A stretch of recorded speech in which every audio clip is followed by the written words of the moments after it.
एक वक्त की बात है, एक गांव में लकड़ियां काटने का काम करने वाला एक लड़का रहता था। वो फर्नीचर का काम करने का बहुत माहिर था। वो आरी से खूबसूरत लकड़ियां काटता और नफीस किस्म के फर्नीचर बनाता। क्या यार बिट्टू भाई, सुबह से काम में लगे हुए हो, चलो होटल पर कुछ खा कर आ जाते हैं। नहीं यार, काम बहुत ज्यादा है करने वाला, तुम ऐसा करो जाकर खा लो और वापसी पर मेरे लिए कुछ लेते आना। अरे यार पागल मत बनो, इस तरह काम में लगे रहोगे तो सेहत खराब हो जाएगी। तू चल मेरे साथ खाना खाकर वापस आ जाएंगे। एक तो तू भी ना यार मुझे लेकर ही जाएगा अपने साथ। फिर वो दोनों दोस्त वहाँ से निकलते हैं और एक होटल पर आकर बैठ जाते हैं। अब भाई क्या पका है खाने में? अच्छा भाई अभी बताता हूँ। ओ छोटे, मेरा मुंह क्या देख रहा है, जा भाई को बता क्या पका है खाने में। अच्छा मालिक, जाता हूँ और बताता हूँ। वो मुलाजिम उसके पास आता है। क्या पका हुआ है खाने में, जल्दी बताओ, बहुत जोर की भूख लग रही है। भाई भिंडी मसाला, पालक पनीर, मुर्गी दाल, मांस, छोले, आलू अचारी। अरे खाना तो बहुत मस्त बनाया है तुम लोगों ने। यार 2 प्लेट आलू अचारी मंगवाते हैं, सस्ते भी पड़ेंगे और मुंह भी बहुत लचीला हो जाएगा खाकर। हाँ ठीक है भाई, 2 प्लेट आलू अचारी ले आओ, जल्दी करना, टाइम बहुत थोड़ा है मेरे पास। अच्छा सब्जी अभी लेकर आता हूँ। फिर वो मुलाजिम उनके लिए आलू अचारी लेकर आता है और वो दोनों मजे लेकर खाते हैं। बस भाई मेरा तो पेट भर गया और नहीं खाया जा रहा मुझसे। अरे बेटो, इतना मोटा पेट रखा हुआ है तूने और आलू अचारी इतने से खाते हो? यार जितनी भूख थी उतना खा लिया मैंने और नहीं खाया जा रहा मुझसे। फिर वो दोनों होटल वाले को पैसे देकर वहाँ से चले जाते हैं और बिट्टू वापस आकर फर्नीचर बनाना शुरू कर देता है। तभी वहाँ बिल में से एक चूहा निकलता है। वो भूख की वजह से जोर जोर से चिल्ला रहा होता है। यार ये चूहा इतनी जोर जोर से क्यों बोल रहा है? लगता है इसे भूख लग रही है। लेकिन चूहा था कि चुप होने का नाम ही नहीं ले रहा था। अरे यार याद आया, मैं अभी होटल वाले के पास जाता हूँ और जो आलू अचारी बच गए थे वो उससे लेकर आता हूँ और आज इस चूहे बेचारे को आलू अचारी खिलाता हूँ। बिट्टू अपना काम छोड़कर वहाँ से निकलता है और जब होटल पर आता है तो देखता है कि होटल वाला वो बचे हुए आलू अचारी वापस बर्तन में डाल रहा होता है। भाई तुम ये क्या काम कर रहे हो? ये झूठा खाना वापस बर्तन में डालकर लोगों को खराब खाना खिलाते हो।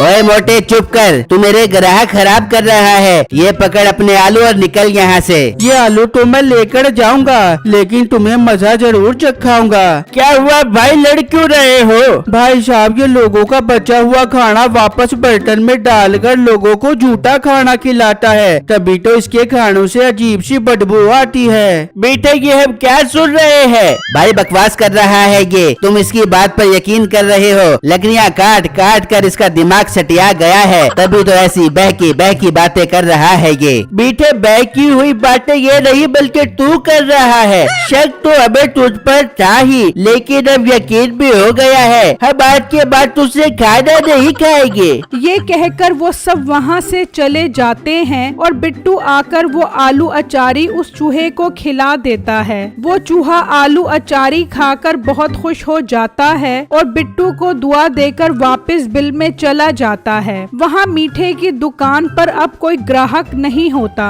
ये इस मोटे आटे के थैले ने मेरे साथ अच्छा नहीं किया, मैं इससे ऐसा इंतकाम लूंगा कि ये याद करेगा। वो कह रहा होता है कि मीठे की बीवी नसीबो बर्तन लेकर आती है। मीठे खैर तो कोई चल पहले कोई नकलो हमल नहीं है तेरे होटल पर ग्राहकों की। क्या खाक नकलो हमल होगी? अब सुन जरा। फिर मीठा उसको सारी बात बताता है तो नसीबो को बहुत गुस्सा आता है। मीठे ये तो बहुत बुरा हुआ तेरे साथ, तू फिक्र मत कर, शाम में घर आबियो मैं तुझे इस मसले का हल बता दूंगी। हाँ ठीक है, तू चल मैं आता हूँ। ऐसे कैसे चली जाबू? तेरी सासू माँ आई हुई है घर पर, इस बर्तन में पालक पनीर और मुर्गा डाल दे। ओए तेरी माँ ने क्या मजाक बनाया हुआ है? ये तेरी माँ है या बिजली का बिल जो हर टाइम घर पहुंच जाती है, आधा खाना तो मेरा तेरी माँ ही खा जाती है। अब तू नखरे न कर, ये कौन सा तेरा बिकेगा। चल डाल चुप कर, किसमें सालन डाल। नसीबो खाना लेकर चली जाती है। अरे भाई, यहाँ पर कोई लकड़ियाँ काटने वाला रहता है, हमें उससे काम है। हाँ रहता है, पर काम क्या है उससे?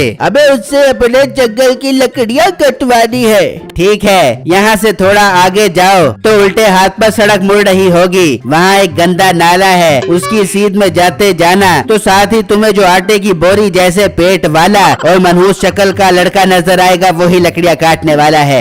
वो सेठ मीठे के बताए हुए रास्ते पर चल पड़ता है और बिट्टू के पास पहुंच जाता है। तुम ही लकड़ियाँ काटते हो? जी जी भाई, मैं ही काटता हूँ। अच्छा, हमारे जंगल की लकड़ियाँ काटोगे? बहुत अच्छे पैसे दूंगा तुम्हें। जी जी भाई, जरूर काटूंगा। मगर ख्याल रहे, लकड़ियाँ 2 दिन में ही काट ली है, हमने सारा माल बाहर भिजवाना है। अगर तुम 2 दिन में ना काट सकोगे तो हम तुमसे डबल पैसे लेंगे, ये सोच लो। भाई साहब फिक्र ही मत करो, लकड़ियाँ काटना तो मेरे बाएं हाथ का काम है। ठीक है, ये पकड़ो 20,000, बाकी 30,000 काम होने के बाद दूंगा। मीठा ये सब देख रहा होता है। अब मीठे के शैतानी जहन में एक आइडिया आता है। वो फौरन वहाँ से निकलता है और अपनी दुकान पर आकर खड़ा हो जाता है और उस सेठ के वापस आने का इंतजार करने लगता है। तभी वो सेठ वहाँ से गुजरता है। जी सेठ साहब, हो गई उससे बात? हाँ हो गई है उससे बात, मैं उसे एडवांस के पैसे भी दे आया हूँ। बहुत अच्छा किया आपने। अच्छा, आप कहाँ जा रहे हो? मैं जंगल जा रहा हूँ भाई, बहुत काम है करने वाला। ठीक है सेठ साहब, आप जाओ। अब मजा आएगा, अब मेरा कमाल देखना। फिर मीठा अपने घर चला जाता है और जब रात होती है तो मीठा केमिकल लेकर उस जंगल में जाता है और सारे दरख्त पर स्प्रे कर देता है। वाह, मेरा काम हो गया। अब ये लकड़ियाँ इतनी सख्त हो जाएंगी कि बिट्टू तो क्या, उसका दादा भी कब्र से आ जाए तो लकड़ियाँ नहीं काट सकेगा। फिर अगला दिन निकलता है तो बिट्टू कुल्हाड़ी लेकर जंगल में पहुंच जाता है। आ जाओ बिट्टू, मैं तुम्हारा इंतजार कर रहा था। चलो अब शुरू हो जाओ लकड़ियाँ काटना। बिट्टू लकड़ियाँ काटना शुरू कर देता है। वो एक के बाद एक कुल्हाड़ी मारता है, लेकिन लकड़ी कटने का नाम ही नहीं लेती। ये लकड़ियाँ हैं या पत्थर, कटी नहीं रही। बिट्टू को सुबह से शाम हो जाती है, लेकिन वो एक लकड़ी भी मुश्किल से काट पाता है। ये क्या बिट्टू, ये तुमने अभी तक 2-4 ही लकड़ियाँ काटी है? सेठ साहब, ये तो बहुत सख्त लकड़ियाँ हैं, कटी नहीं रही। बिट्टू मुझे ये बात मत सुनाओ, मैंने परसों माल बाहर भिजवाना है। अगर लकड़ियाँ न काटी तो मैं तुमसे 1 लाख रुपए वापस लूंगा, ये याद रखना।